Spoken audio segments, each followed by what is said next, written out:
Kita kan hafal ya nama-nama pahlawan besar di buku sejarah, tapi pernah kepikiran nggak sih, ada berapa banyak kisah penting yang sebenarnya kelewat? Kisah tokoh yang perannya itu fundamental banget, tapi ceritanya saking kompleksnya jadi jarang dibicarakan. Nah, hari ini kita bakal buka salah satu bab yang sering terlupakan itu. Pertanyaannya simpel aja sebetulnya, tapi jawabannya wow. Ini membuka lembaran sejarah yang jarang banget kita temuin di buku pelajaran. Siapa sih pahlawan besar yang namanya justru belum terpatri di daftar pahlawan nasional kita? Oke, kita mulai ya. Sosok yang kita bicarakan ini adalah Tengku Muhammad Daud Berewe, atau yang lebih kita kenal sebagai Abu Berewe. Beliau ini adalah figur sentral dari Aceh, seorang tokoh yang hidupnya itu jadi cerminan keteguhan, pengabdian, dan prinsip yang nggak tergoyahkan sama sekali.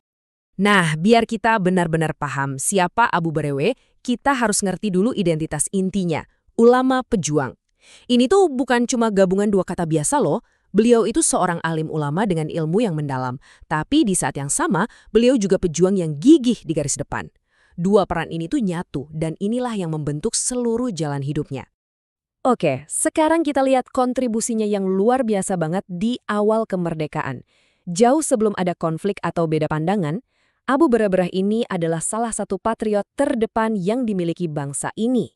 Coba bayangin, di masa paling genting pas agresi militer Belanda bikin republik kita hampir lumpuh, muncullah konsep daerah modal. Dan daerah itu ya Aceh. Di bawah kepemimpinan Abu Berewe sebagai gubernur militer, Aceh tuh jadi benteng terakhir yang sama sekali nggak bisa ditembus. Mereka nggak cuma bertahan, tapi benar-benar jadi penyokong utama supaya republik ini tetap berdiri. Dan dukungannya ini bukan cuma dukungan moral, bukan cuma omongan doang. Aceh itu benar-benar jadi nafas buat republik. Kontribusi material dari rakyat Aceh yang digalang langsung oleh Abu Berewe itu jadi semacam urat nadi yang terus mompa kehidupan bikin jantung republik ini tetap berdetak di saat-saat paling kritis. Coba bayangin angka ini. 20 kilogram emas murni. Ini bukan dari kas negara ya. Ini sumbangan tulus dari rakyat Aceh yang dimobilisasi langsung sama Abu Berewe. Tujuannya apa? Cuman satu, beli pesawat pertama untuk Indonesia. Nah, ini dia puncaknya. Pesawat yang dibeli dari emasnya rakyat Aceh itu namanya Seluawa RI-001 ternyata jadi cikal bakal maskapai kebanggaan kita semua, Garuda Indonesia. Ini bukti nyata betapa fundamentalnya peran Abu Berewe dan rakyat Aceh dalam sejarah bangsa ini kan? Oke, sekarang kita masuk ke bagian yang paling kompleks dan mungkin paling kontroversial. Penting banget buat kita pahami ya, ini bukan soal penolakan terhadap Indonesia. Ini adalah sebuah krisis yang lahir dari janji yang tidak ditepati. Nah, slide ini penting banget buat meluruskan kesalahpahaman. Anggapan umumnya kan, seperti yang kita lihat di kiri, ini pemberontakan terhadap Indonesia. Tapi fakta sejarahnya beda. Ini adalah perlawanan terhadap kebijakan Jakarta yang sentralistik dan mengingkari janji otonomi. Bahkan saat itu Abu Berewe masih mengakui Soekarno sebagai presiden loh. Dan yang bikin perjuangannya ini unik adalah komitmennya pada kemanusiaan. Coba lihat kutipan ini. Beliau selalu menekankan ke para pengikutnya untuk menghindari kekerasan terhadap warga sipil. Ini nunjukin kalau perjuangannya itu bukan soal merebut kekuasaan, tapi lebih ke menegakkan prinsip.